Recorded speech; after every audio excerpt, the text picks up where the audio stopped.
What is going on, everybody? Right now we are going to do another comparison of iOS 12 beta 9 versus iOS 12 beta 8. Now I love doing these things versus each beta and seeing which one is faster, which one is slower, and kind of going from there.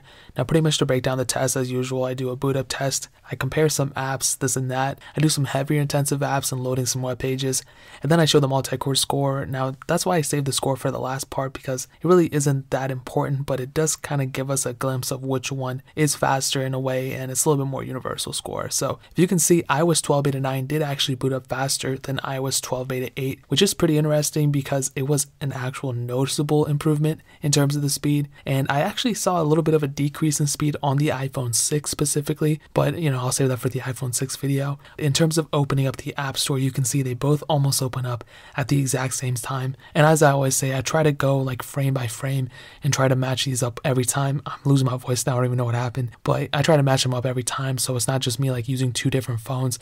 It's the same exact phone, same exact battery health, so there's no speed decrease or anything. And you can just see that it is actually a little bit faster on iOS 12 beta 9. Even when I am doing like opening maps, you can see that the maps do kind of just go into and load the map faster than iOS 12 beta 8, which is pretty interesting because it's only like one beta of improvement, and you can see how much of improvement we get from going from one beta to another. And when I load up flawlessphone.com, again, I don't know why on iOS 12 beta 9 there is a little bit of an issue when I load the web pages, and this could honestly, I didn't change the website, I didn't do anything. Flawlessphone.com is still the greatest website in the world, and I didn't change it or anything, so it has to be a problem with beta 9. And it ran fine on the iPhone 6, so I don't really know what happened here. So it has to be a problem with iOS 12 beta 9. Maybe the first time you open a web page it isn't good, but that is kind of a little bit of an issue. Now I did load up Real Racing 3, and it looks like they're pretty much the same boat.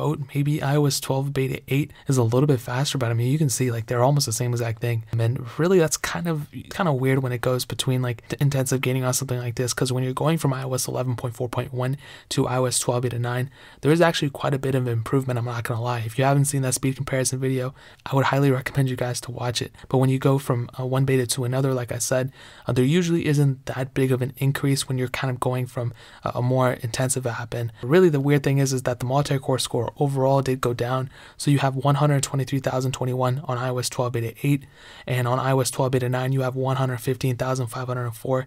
And this is the multi-core score. If you guys don't know, it's kind of like a speed testing score. It kind of shows you what score you get and how fast your phone is. And really, it might have gone down about 8,000 points, but as you can see, it doesn't really seem like it. It seems like it is still pretty fast.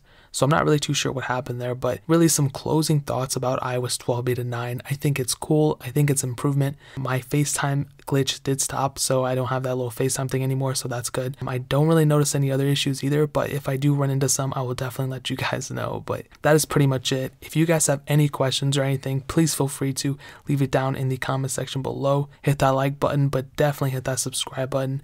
It'll mean so much. Really, like every subscriber we get really does help me like feel better and kind of grow this channel a little bit. So definitely feel free to hit that subscribe button. Check out the links down in the description as well. My second channel, my SoundCloud, all that stuff is down there on my Instagram and Twitter. Please feel free to DM me for any reason. I'm always here to listen. I probably won't respond, but who knows.